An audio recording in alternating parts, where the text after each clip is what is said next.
வணக்கம் trend tax channel நேயர்களே, நான் உங்கள் அன்பான சயின்டிஃபிக் வேதிக் அஸ்ட்ராலஜர் அஸ்ட்ரோரஞ்சி பேசுகிறேன். நல்லது நினைப்போம், நல்லதே நடக்கும். இந்த வீடியோவில் நம்ம என்ன பார்க்க போகிறோம்னா, கடகராசிக்காரர்களுக்கு மே 2026 எத்தகைய ஒரு மாதமாக பலாபலன்கள் நிறைந்த ஒரு மாதமாக இருக்க போகுதுன்னு பார்க்க போகிறோம்.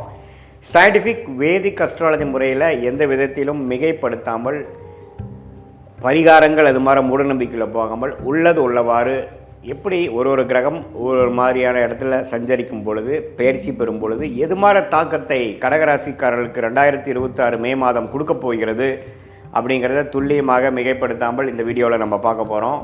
பாருங்கள், கடகராசிக்கு குரு 12ஆம் இடத்திலே நீடித்திருக்கிறார் மாதம் முழுவதும். அதே மாதிரி சனி 9ஆம் இடத்திலும், ராகு 8ஆம் இடத்திலும், கேது 2ஆம் இடத்திலும் நீடித்திருக்கிறார்கள். எந்த வித மாற்றங்களும் மே மாதம் இருக்க போகிறதில்லை. ஜூன் மாதத்துக்கு அப்புறம் ஆகிற குரு பயிற்சி தான் பார்த்திங்கன்னா கடகராசிக்கு ஒரு அற்புதமான ஒரு பயிற்சியாக வந்து ராசிக்குள்ளேயே வரார். அதை அப்போ நம்ம அப்புறம் பார்ப்போம். பட் இந்த மே மாதம் பொறுத்த வரைக்கும் பார்த்திங்கன்னா 12ஆம் இடத்துல குரு இருந்தாலும் வரக்கூடிய ராசிக்குள்ளே வரக்கூடிய பயிற்சிக்கு வேணுங்கிற சில ஃபவுண்டேஷன் விஷயங்களை செய்வாருங்கிறத நம்ம மறந்துடக்கூடாது. ஸோ அடுத்த கட்ட நடவடிக்கை நல்ல முன்னேற்றம் அது மாதிரி சில விஷயத்துக்கு வேணுங்கிற அடிப்படையான சில விஷயத்தை கொடுக்கக்கூடிய ஒரு அற்புதமான மாதமாக கடகராசிக்காரர்களுக்கு 2026 மே மாதம் வருகிறது. குறிப்பாக சொல்ல போனால் முதல் 2 வாரம் வந்து ஃபஸ்ட் ஆஃப் மே மாதம் வந்து செவ்வாய்கிற ராஜயோகாதிபதி சனியோடு சேர்ந்துருக்கிறது கொஞ்சம் தவறு. ஆனால் 3rd and 4th week second of May மாதம் பாருங்கள், செவ்வாய்ங்கிற ஒரு 10ஆம் இடத்துல திக்பலம் பெறுகிறார். அதாவது நல்லா 10ஆம் இடத்துக்கு வந்து வரும்பொழுது அருமையான விஷயம்.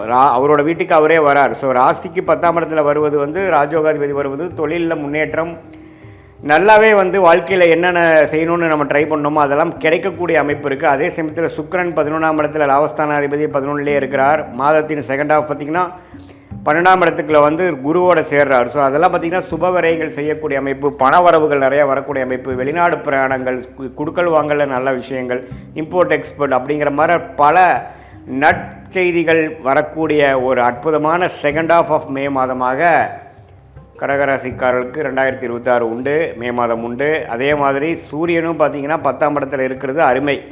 ஸோ மே மாதம் நம்ம என்ன எதிர்பார்க்கலாங்க சாமி, ஒரே வார்த்தையில் சொல்லுங்கன்னா முன்னேற்றத்தை எதிர்பார்க்கலாம். தொழிலில் மேன்மை, வேலையில் முன்னேற்றம், ப்ரொமோஷன் எதிர்பார்க்குறவங்களுக்கு கிடைக்கும். அதே சமயத்தில் நல்ல ஒரு அபிவிருத்தி, நல்ல சேஞ்சு, ஒரு ஜாப்லேருந்து இன்னொரு ஜாப் மாறுறது, மாணவர்களுக்கு நல்ல ஒரு ஃபோக்கஸு, நல்ல ஒரு ரிசல்ட்ஸு. அதே சமயத்தில் விளையாட்டுத்துறையில் இருக்கிறவங்களுக்கு நல்ல ஒரு அமைப்பு, மருத்துவத்துறையில் இருக்கிறவங்களுக்கு நல்ல பெனிஃபிட்ஸு, ரெகக்னிஷனு, மீடியா துறையில் இருக்கிறவங்களுக்கு நல்ல அமைப்பு, வெளிநாடு தொடர்பு இருக்கிறவங்களுக்கு நல்ல ஒரு கான்ட்ராக்ட், நல்ல ஒரு ப்ராஜெக்ட். அது மாதிரி கடகராசிக்காரர்களுக்கு இதுவரைக்கும் ராகு 8லேருந்து கேது 2லேருந்து ஒரு மாதிரி அப்ஸ் அண்ட் டவுன்ஸ் போயிட்டுருந்து. குறிப்பாக ஃபஸ்ட் ஆஃபுமே பார்த்திங்கன்னா ராஜயோகாதிபதி செவ்வாய் 9ஆம் இடத்துலேருந்து அப்பா விஷயங்கள், பூர்வீக விஷயத்தில் சில பாதிப்புகளை கொடுத்துட்டு இருந்தது. மே 2nd வீக்கிலிருந்து பார்த்திங்கன்னா நல்ல மாற்றங்களை கொடுத்து அடுத்த வரக்கூடிய குரு பயிற்சிக்கு ஒரு அற்புதமான ஃபவுண்டேஷன் பிளாட்ஃபார்மை கொடுக்கக்கூடிய ஒரு மாதமாக மே 2026 வருகிறதுங்கிறது நம்ம தெரிஞ்சுக்கணும். இது வந்து எல்லா டைம்லேயும் பார்த்திங்கன்னா குரு 12லேருந்து விரயங்களை கொடுக்குற மாதிரி இருந்தாலும் அது நல்ல விரயமாக, சுப விரயமாக அல்லது அசுப விரயமானு பார்க்கும் பொழுது இது மாதிரி கிரக அமைப்பு வரும் பொழுது நல்ல ஒரு விஷயத்துக்காக டக்குன்னு ஒரு இன்வெஸ்ட்மெண்ட் பண்ணி அது மூலமாக பெனிஃபிட்ஸ் பெறக்கூடிய ஒரு அற்புதமான ஒரு காலகட்டமாக கடகராசிக்காரர்களுக்கு வருது. அதனால் கொஞ்சம் இதெல்லாம் கொஞ்சம் பார்த்து யூஸ் பண்ணிக்கணும். குறிப்பாக வந்து செகண்ட் ஆஃப் மே மாதம் நீங்கள் நல்ல அமைப்பு பண்ணிக்கணும்.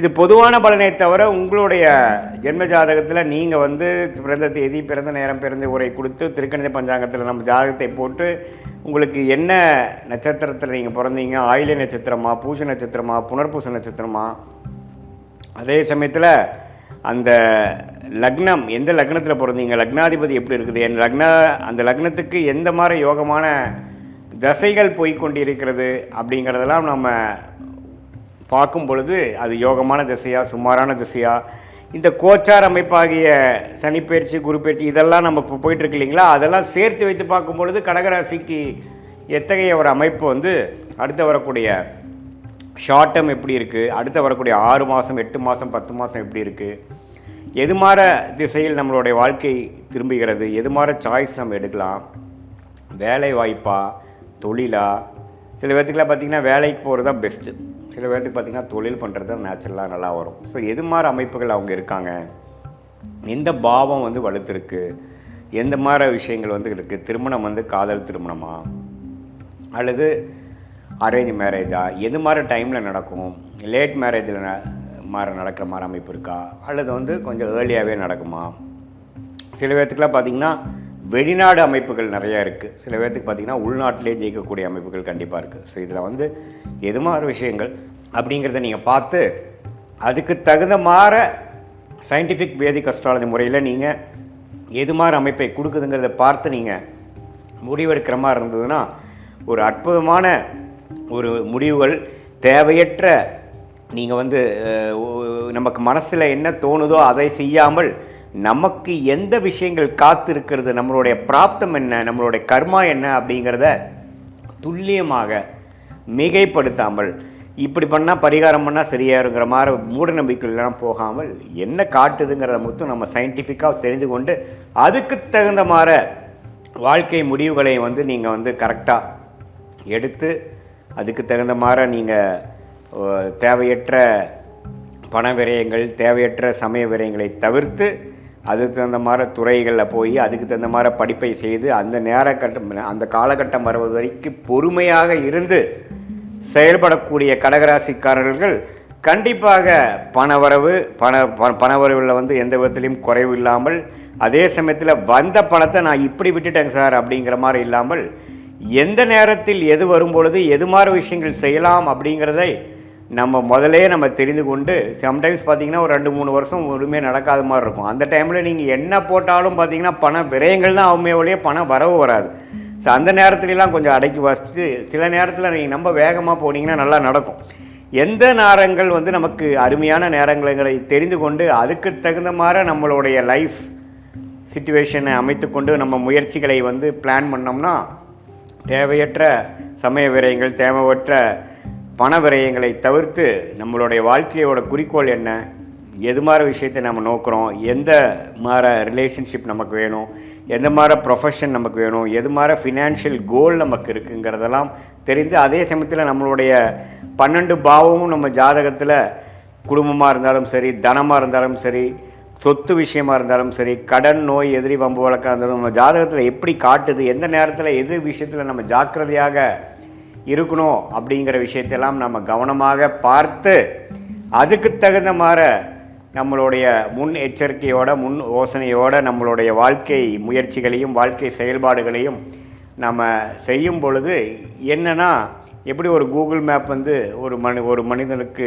ஒரு இடத்த விட்டு ஒரு இடம் போகும்பொழுது அது எப்படி வழிகாட்டுகிறதோ, எவ்வளோ கிலோமீட்டர் போகணும், எந்த இடத்துல திரும்பணும், எந்த மாதிரி இடத்துல டிராஃபிக் அதிகமாக இருக்குங்கிற மாதிரி விஷயங்களை தெரிந்து அதுக்கு தகுந்த மாதிரி நம்ம ட்ரிப்பை பிளான் பண்ணி நம்ம போகும் இடத்த போய் சேர்றோமோ, அதே மாதிரி இந்திய வேத ஜோதிட அடிப்படையான சயின்டிஃபிக் வேதிக் அஸ்ட்ராலஜி முறையில் பார்த்திங்கன்னா துல்லியமான ஒரு நம்மளோட கர்மா பாத் என்ன அப்படின்னு தெரிஞ்சிட்டோம்னா அதுக்கு தகுந்த மாதிரி நம்மளுடைய ஆக்டிவிட்டீஸை அலைன் பண்ணிட்டோம்னா கண்டிப்பாக தேவையற்ற விரயங்களும் தேவையற்ற மன சங்கடங்களை அவாய்ட் பண்ணி தவிர்த்து வாழ்க்கையில் எளிதில் வெற்றி பெற முடியும் என்று சொல்ல விரும்புகிறேன்.